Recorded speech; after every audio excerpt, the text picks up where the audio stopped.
quels sont les différents types d'interventions de stimulation médulaire?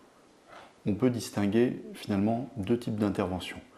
L'intervention qui va consister à mettre en place une électrode percutanée de ce type-là, ou bien l'intervention qui va consister à mettre en place une électrode de type chirurgical, celle-ci, de ce type de modèle.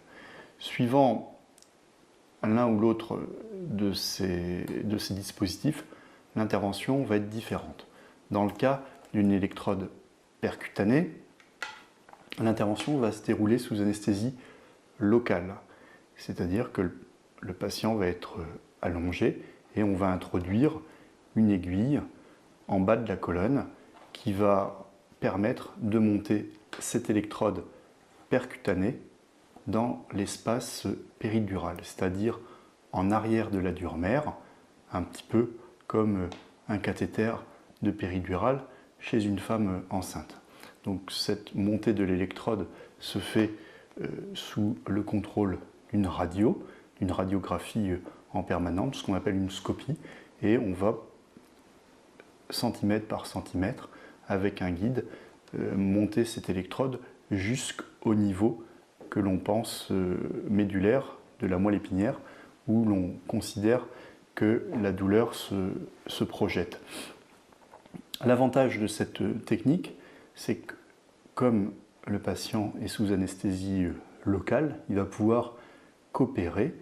Bien sûr, pour introduire l'aiguille, on fait une anesthésie locale afin que le geste ne soit pas douloureux, mais la montée de l'électrode se fait sous anesthésie locale, c'est-à-dire que le patient est conscient. Et ça va nous permettre, en même temps que l'on bouge l'électrode, en même temps qu'on la déplace, en stimulant, c'est-à-dire en envoyant un fin courant électrique, de savoir si l'électrode est bien placée, c'est-à-dire si l'électrode est située au niveau de la moelle épinière sur laquelle les douleurs se projettent. Pour faire simple, l'idée c'est qu'avec la stimulation électrique induite au niveau de la moelle épinière va entraîner des sortes de fourmillements plutôt agréables qui vont se superposer à la région de la douleur, vont venir recouvrir la région douloureuse. Et donc, en fonction de ce que ressent le patient, on déplace, on monte, on met sur le côté l'électrode de façon à ce que cette stimulation induite recouvre la région douloureuse. Donc c'est un geste qui peut durer quelques minutes, voire 1 à 2 heures, parce que la montée de l'électrode peut être plus ou moins facile en fonction un petit peu de la configuration anatomique et puis du niveau que l'on cherche à atteindre. Donc ça, c'est l'électrode percutanée. Pour ce qui est de l'électrode chirurgicale de ce type-là, il va falloir faire une incision plus importante, puisque vous avez vu, elle est plus volumineuse, donc ça va être un geste chirurgical, ça va être un geste à ciel ouvert. Donc on va faire une incision de 4-5 cm au niveau de la peau, on va écarter les masses musculaires, ronger un peu de ligaments et un peu d'os, de façon à placer cette électrode au contact de la dure mère, sous contrôle de la vue et également avec une vérification par radio. Alors, deux techniques, chacune a des avantages, des inconvénients. Alors, parmi les avantages de la stimulation percutanée, c'est qu'on va pouvoir en temps réel savoir si l'électrode est située au bon endroit ou pas. Donc on va pouvoir adapter en fonction des réactions du patient. Donc l'autre avantage, c'est que ça se déroule sous anesthésie locale, et c'est un avantage qui peut aussi être un inconvénient, puisque voilà, le patient va avoir conscience de ce qui se passe, et suivant le vécu des uns ou des autres, ça peut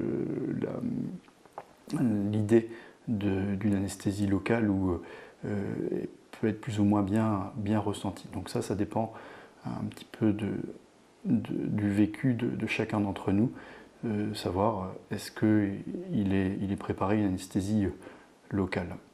L'électrode chirurgicale, elle a un avantage, c'est qu'elle va pouvoir couvrir des douleurs plus complexes, et notamment elle aura plus de chances de pouvoir couvrir, notamment chez des patients qui ont des douleurs dans le bas du dos, mais également enfin, dans les jambes, mais également dans le bas du dos, on aura plus de chances de pouvoir soulager les lombalgies. Et puis, elle autorise davantage de combinaisons. Dans le premier cas, avec une électrode percutanée, il y a environ 8 plots. Avec une électrode chirurgicale, il y en a jusqu'à 16, voire plus. Donc ça autorise beaucoup plus de combinaisons. On va pouvoir par exemple soulager une douleur du pied droit et une douleur de la cuisse gauche. Avec une électrode percutanée, ce type de combinaison est beaucoup plus difficile à obtenir, ou alors parfois il faut avoir recours à 2 électrodes percutanées, ce qui complique le geste. Alors, dans les avantages de l'électrode percutanée, il y a le fait, comme on disait, que le geste se déroule sous anesthésie locale, qu'on peut avoir un contrôle pendant l'intervention. L'électrode, néanmoins, a tendance, du fait de sa forme, à se déplacer plus facilement, à migrer plus facilement, comme on dit.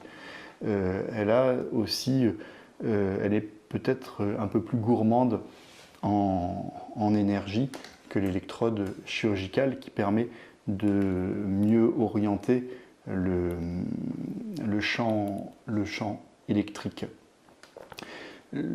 Mais finalement, ce qui va faire que votre praticien va choisir l'une ou l'autre de ces électrodes, ça sera avant tout en fonction du type de vos douleurs. Si c'est une douleur qui est bien focalisée sur un membre, que ce soit membre supérieur ou membre inférieur, qui est bien délimité,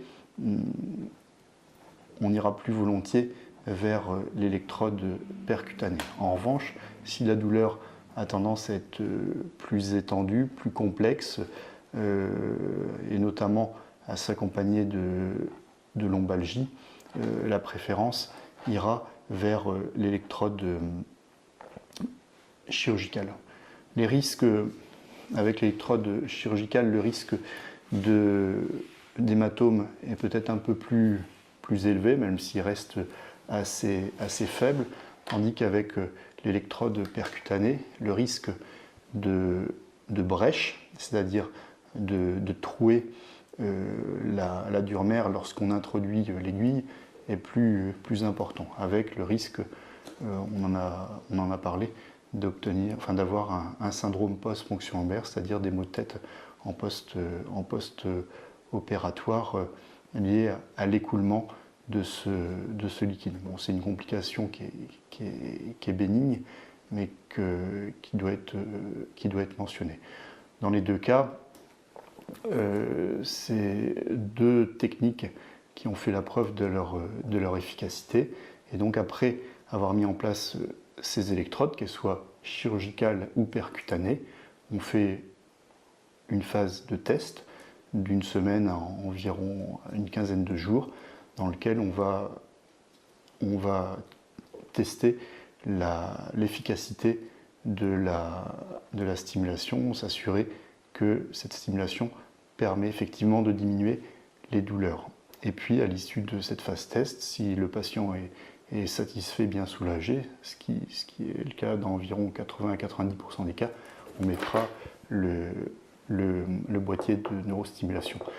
Que l'on ait recours à une électrode percutanée ou bien une électrode chirurgicale, dans les deux cas, on fera une période de test même si effectivement avec l'électrode percutanée, on a déjà une première impression pendant l'intervention, mais c'est plus une impression sur la localisation, le bon endroit de la stimulation, c'est-à-dire s'assurer que l'électrode est positionnée au bon endroit sur la moelle épinière et donc que ça a plus de chances de bien couvrir la région, mais pour autant, ça ne préfigure pas de l'efficacité de la stimulation. Donc dans les deux cas, il y aura une période de test.